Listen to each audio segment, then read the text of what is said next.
So the key question is, we heard about in the first section, we heard about the loss of friendships and the struggle to maintain good friendships for boys during adolescence. And now what I want to talk about is, why should we care about this loss? Why is this loss important? Why should we be paying urgent attention to it? And so let's talk about what we know about the importance of social connectedness. So first, what I'm going to do is actually once again read from the boys, of what I've learned from boys during adolescence about the consequences of not having the friendships that they so want. Let's listen to what they sound like.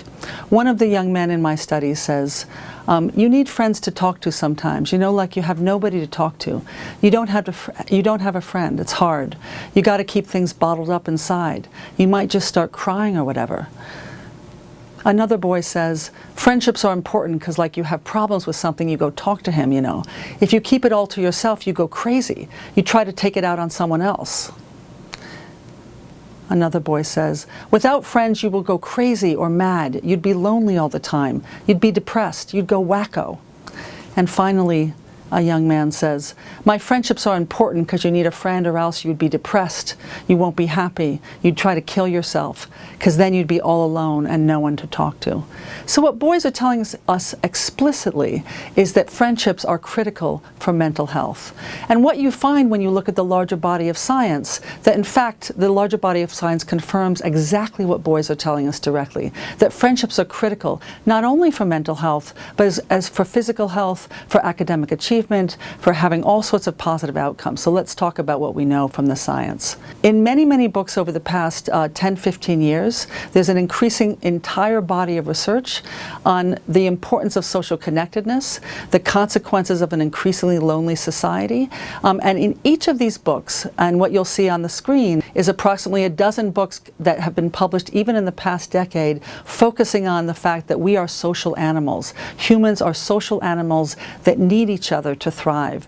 And I'll read a quote from one of the neuroscientists who did research on this topic. Matthew Lieberman says, quote, we are wired to be social. We are driven by deep motivations to stay connected to friends and family.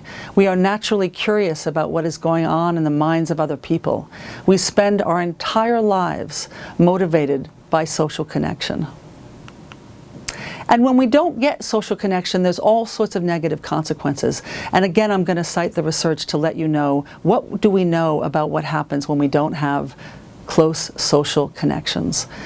For example, the research says adolescents without close friendships are at risk of depression, suicide, dropping out of school, early pregnancy, drug use, and gang membership.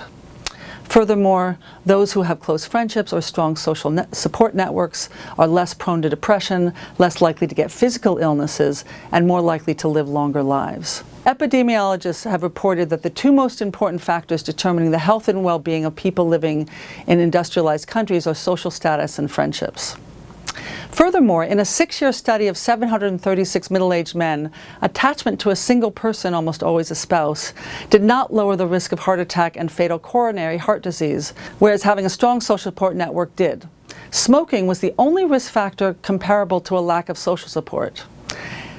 In addition, people with strong social support are less likely than others to get colds and other common illnesses, and as I said before, are at less risk of death. And all these studies are coming out. We've known this for about 20 to 30 years. These are coming from an array of over 100 studies that have shown the important impact of social support, friendships, good quality relationships on our mental and physical health.